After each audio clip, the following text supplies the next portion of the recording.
মোদীকে আমরা চিনি, তিনি গুজরাটের কসাই, মুসলমানকে হত্যা করে চড়িয়ে বিচারে তুমি আসামের মুসলমানদের নাগরিকত্ব বাতিল করেছ। বারবার লং মার্চ করে ভারত সরকারের দেখাইয়াছে প্রয়োজনে এই সময় আবার লং মার্চের মাধ্যমে ভারত দখল করার ব্যবস্থা ইনশাল্লাহ আমাদের বন্ধু হতে পারে না, আমাদের বন্ধু হতে পারে না, কাজে সেখানে ইলিশ মাছ দিতে পারে না। নিন্দা জ্ঞাপন করে অবিলম্বে মোদী সরকারকে বলবেন এই দুই কুলাঙ্গারদেরকে জনসমক্ষে ফাঁসি দিয়া আর ফাঁসি দিয়া রসুলের মর্যাদাকে অক্ষুণ্ণ রাখবে। আমাদের বিশ্বনবী মুহাম্মদুর রাসূলুল্লাহ সাল্লাল্লাহু আলাইহি ওয়াসাল্লামের নামে যে কুৎসা রটনা করছে দুই পান্ডা, বিশ্ব বাটপার, বিশ্ব লম্পট, বিশ্ব গুন্ডা, এদেরকে অবিলম্বে ফাঁসির কাস্টে ঝুলানোর দাবি এই সমাবেশটিকে আমরা করছি।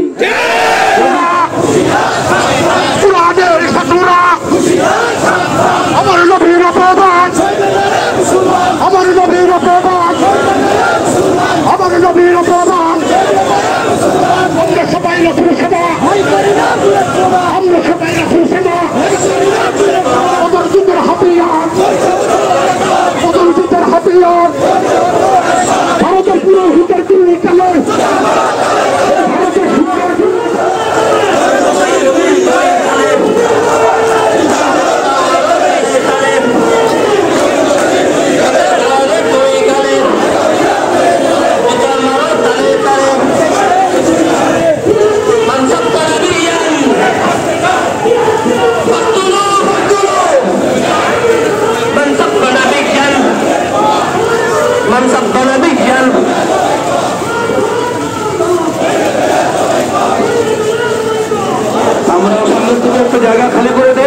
আমাদের একটু সামনে আনতে হবে।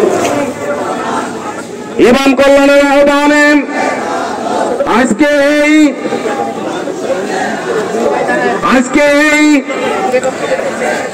আমার প্রাণপ্রিয় নবী, আপনার প্রাণপ্রিয় নবী এবং ইসলামকে ভারতের দুই কুলাঙ্গার কুখ্যাত নরকী তারা নবীকে অপমান করেছে, কিন্তু মোদী সরকার কোনো ব্যবস্থা নেয় না।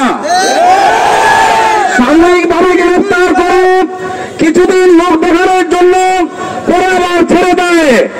আমরা স্পষ্ট বলতে চাই, তিনি মোদীকে আমরা চিনি, তিনি গুজরাটের কসাই, মুসলমানকে হত্যা করে চড়িয়ে বিচারে তুমি আসামের মুসলমানদের নাগরিকত্ব বাতিল করেছ। বাংলাদেশের স্বপ্ন চত্বরে শহীদ যারা হয়েছিল আমার ভাই, তাদের খুনি হাসিনাকে তুমি আশ্রয় দিয়েছ। অতএব এক রাশিতে হাসিনা মোদীর ফাঁসি আমরা চাই। আমরা পরিষ্কার বলতে চাই, ওই দুই ব্যক্তিকে অনতিবিলম্বে গ্রেফতার করে শাস্তির আওতায় যদি না আসা হয়, তাহলে এই আগুন বাংলাদেশের আশেপাশেও ছড়িয়ে পড়বে। তোমাদের স্বজাতি সনাতন ধর্মাবলম্বী হিন্দু ভাইদেরকে বলছি, তোমরা তো সকলেই খারাপ নও, তোমরা ভালো। বাংলাদেশে তোমাদেরকে আদর জামাই আদরে আমরা রেখেছি। ইচ্ছা করে তোমরা তোমাদের খেলার পরে তোমাদের রান্না করে আগুন দিয়ে তোমরা ইসলামী রাজনীতি যারা করে তাদেরকে দোষ চাপানোর চেষ্টা করছ। পরিষ্কার বলছি, সামনে পূজা, এই পূজার কোন মুসলমান তোমাদেরকে বাধা দিবে না। আপনারা সকলে এই পূজাকে সুষ্ঠুভাবে যাতে করতে পারে এই ব্যবস্থা করবেন। ওরা কিন্তু অনেক ষড়যন্ত্রের মধ্যে রয়েছে। পরিশেষে আমি বলতে চাই যে বাংলাদেশ থেকে যে আওয়াজ উঠেছে, এই পর্যন্ত ভারতে ৩,৫০০-এর বেশি দাঙ্গা, সাম্প্রদায়িক দাঙ্গা সৃষ্টি করেছে এবং মোদী সরকার ক্ষমতায় এসেছে বাবরি মসজিদ ভেঙে। সেখানকার মুসলমানরা মোদী সরকারকে, বিজেপিকে, ভারতীয় জনতা পার্টিকে সাপোর্ট করে না। তাড়া করে ইন্দিরা গান্ধীর কংগ্রেস হাইকে। এই জন্য মোদী সরকার ক্ষিপ্ত। 32 কোটি মুসলমান ভারতে বসবাস করছে। যদি তোমরা মুসলমানদের উপরে নির্যাতন করো তাহলে বাংলাদেশে তোমাদের অনুসারীরা রক্ষা পাবে না। আমি পরিষ্কার বলে শেষ করতে চাই, বর্তমান অন্তর্বর্তীকালীন সরকার যারা আছেন, বাংলাদেশের এই তৌহিদি জনতার দাবি ভারতের হাই কমিশনারকে আপনারা তলব করুন। ভারতের হাই কমিশনারকে ডেকে এর কঠোর প্রতিবাদ জানিয়ে ওই 2 কুলাঙ্গারের বিচারের ব্যবস্থা করুন। অন্যথায় আন্দোলন আরো দুর্বার গতিতে আরো জোরদার হবে, রাজপথের আন্দোলন আরো জোরদার হবে। আমরা প্রত্যেকেই নবীর জন্য, ইসলামের জন্য জান দিতে প্রস্তুত হয়েছি। একবার শাপলা চত্বরে আমরা জীবন দিয়েছি, আবারও জীবন দিতে আমরা প্রস্তুত হয়েছি। সকলকে সংগ্রামী আহ্বান জানিয়ে আমার সংক্ষিপ্ত বক্তব্য এখানেই শেষ করছি। দীন ইসলাম জিন্দাবাদ, বাংলাদেশ জিন্দাবাদ।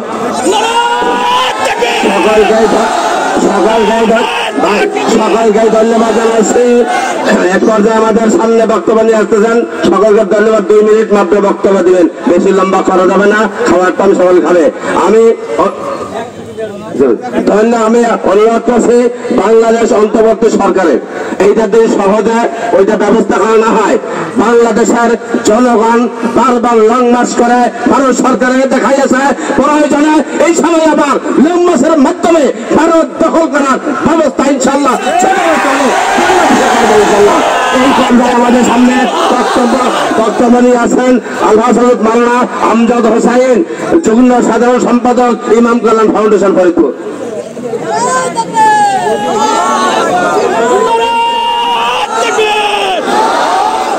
বিশ্বর মুসলিম বিশ্ব নবীর অপমান। আসসালামু আলাইকুম ওয়া রাহমাতুল্লাহি ওয়া বারাকাতুহু। ভূমিকা আর বলতে চাচ্ছি না, ভূমিকা বলার সুযোগ নাই, রক্তক্ষরণ হচ্ছে।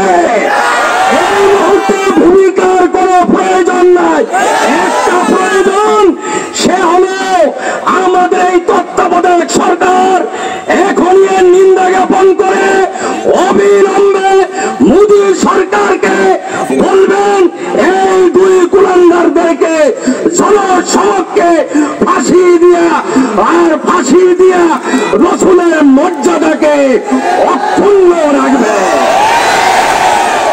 তা যদি না হয়, আমরা ফরিদপুরের ইমাম কল্যাণ জনগণকে সাথে নিয়ে আগামী দিনে ঢাকামুখী লং মার্চ হবে। প্রয়োজন হয় দুর্বার আন্দোলন গড়ে তোলা হবে। আমি আরো বলে দিতে চাই, আমার সাংবাদিক ভাইদেরকে, জনগণের রক্তক্ষরণ হচ্ছে, আপনারা লিখুন, প্রধান উপদেষ্টাকে লিখুন, ফরিদপুরের মানুষ কি বলতে চায়। আমরা এই দেশে শামসুল হক ফরিদপুরের দেশ, শাহজালাল শাহ মাকদুমের দেশে আমরা আর বসে থাকতে চাই না। এই তসলিমা নাসরিনকে 1992 সালে হরতালের মাধ্যমে এই মোদী সরকারকে কাছে পাঠানো হয়েছে। বারবার মুসলমানদের উপরে, রাসূলের উপরে কটাক্ষ করছে, এখনো সেই কাজ অব্যাহত আছে। আমার বিগত সরকারের প্রধান গিয়ে সেখানে তার সাথে রঙ্গরসে তামাশা করে মুসলমানদের নবীর উপরে কটাক্ষ করার ব্যবস্থা করছে।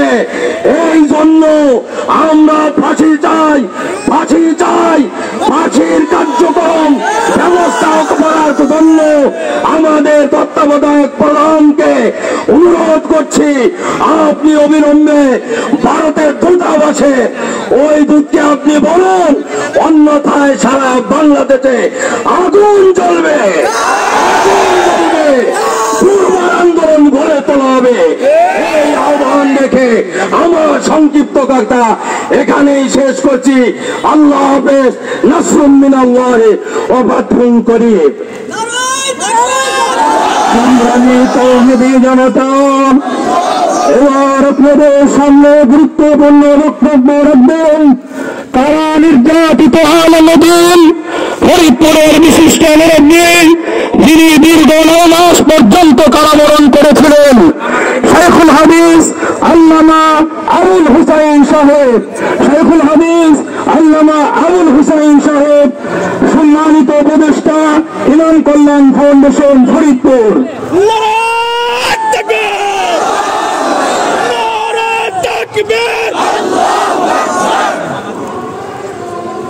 আলহামদুলিল্লাহ, আম্মা বাদ।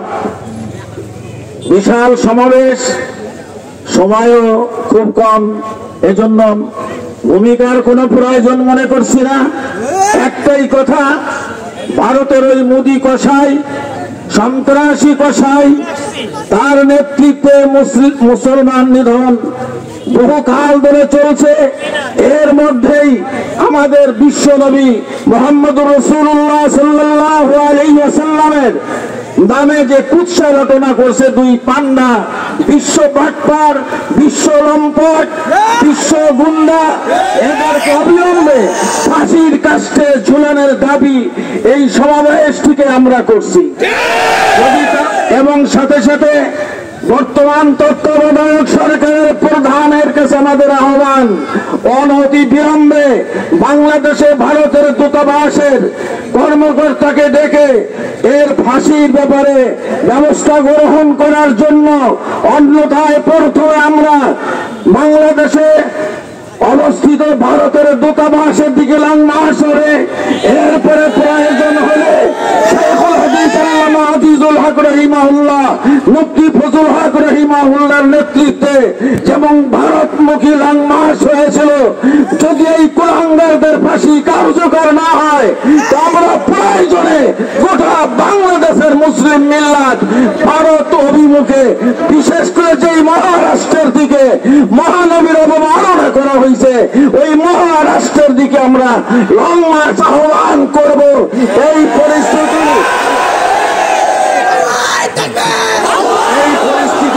শিকার হওয়ার আগেই ভারত সরকারকে বলছি, সাথে সাথে আমাদের তত্ত্বাবধায়ক সরকার প্রধানকে বলছি, আপনারা ভালো করেই জানেন এ বাংলাদেশের মুসলমানের রক্তের বিনিময় রক্ত খনন হচ্ছে বহু কাল আগ থেকে।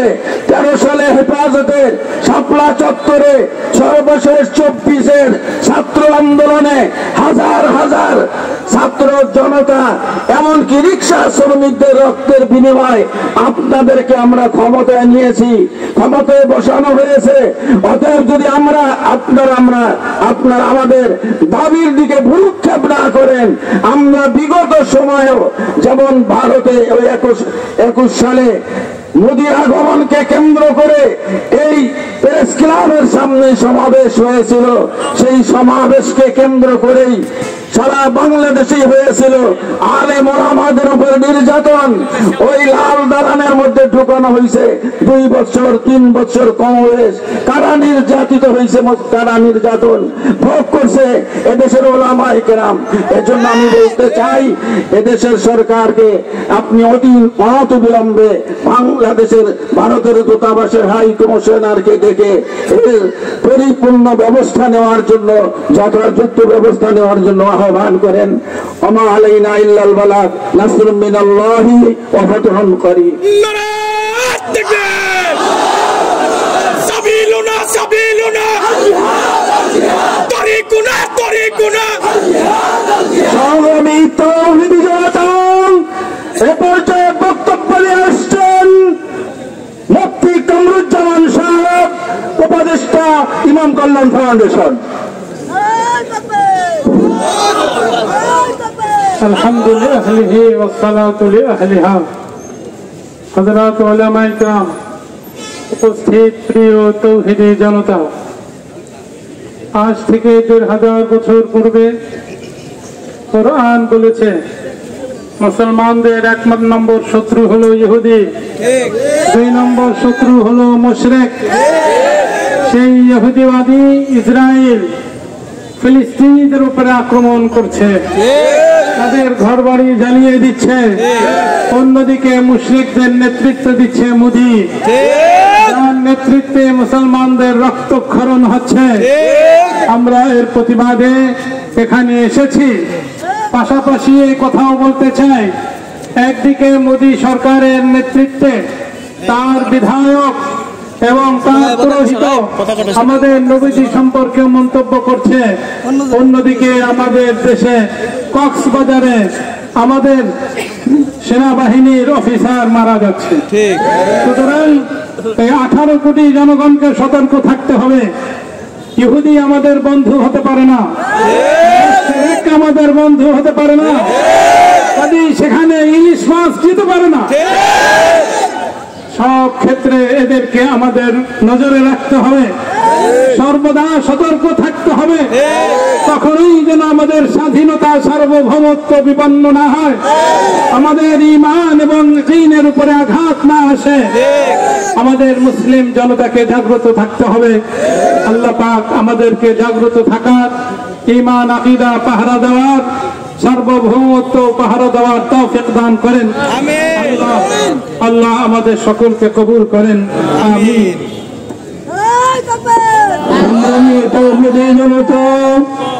ইমাম কল্যাণ ফাউন্ডেশন ফরিদপুরের উদ্যোগে আয়োজিত আজকের এই প্রতিবাদ সভা বিক্ষোভ মিছিলের এখনই আপনাদের সামনে সমাপনী নসিহত এবং দোয়া পরিচালনা করবেন ইমাম কল্যাণ ফাউন্ডেশন ফরিদপুরের সম্মানিত সভাপতি জনাব আলহাজ হযরত মাওলানা কারামত আলী, জনাব আলহাজ হযরত মাওলানা কারামত আলী।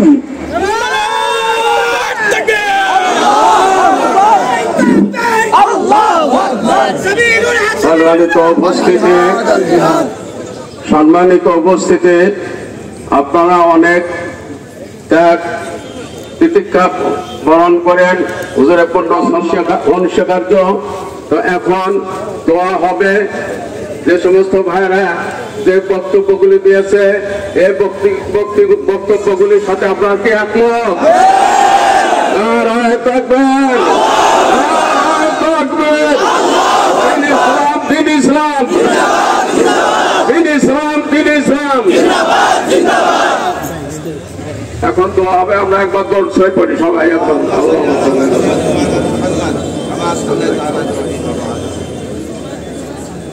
আলহামদুলিল্লাহি রাব্বিল আলামিন ওয়াসসালাতু ওয়াসসালামু আলা সাইয়্যিদিল মুরসালিন ওয়া খাতামিন নবিয়্যিন রাহমাতুল লিল আলামিন।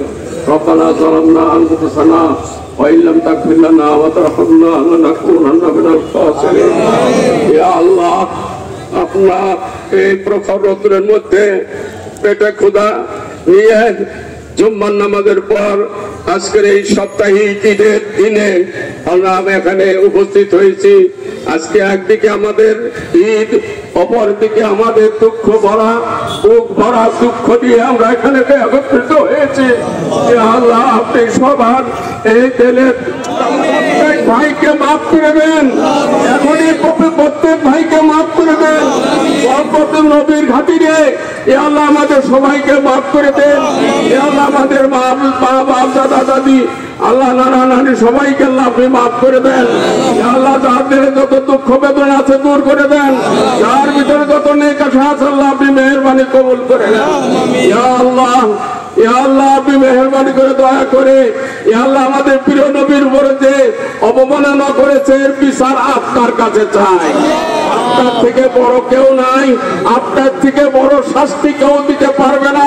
তাই আমরা সবাই দিলের থেকে আপনার কাছে বলছি, হাত পেতে আপনি মেহেরবানি করে ওই মোদী সরকার এবং তার যেই দোসররা এই হুজুর সাল্লাল্লাহু আলাইহি সাল্লামকে এইভাবে এই অপমান অপদস্থ করার জন্য যে সমস্ত উক্তি করতেছে তাদেরকে আল্লাহ আপনি ফাঁসির ব্যবস্থা করে দেন। আল্লাহ আপনার কাছে তো সফর করলাম এরকে ফাঁসির কাজটা আল্লাহ আপনি মেহরবানি করে কবুল করে নেন। আল্লাহ আপনি মেহরবানি করে দয়া করে আমাদের দোয়াকে আপনি কবুল করে নেন। আল্লাহ আমাদের দোয়াকে কবুল করে নেন রহমতে ইয়া আরহামার রাহিমিন।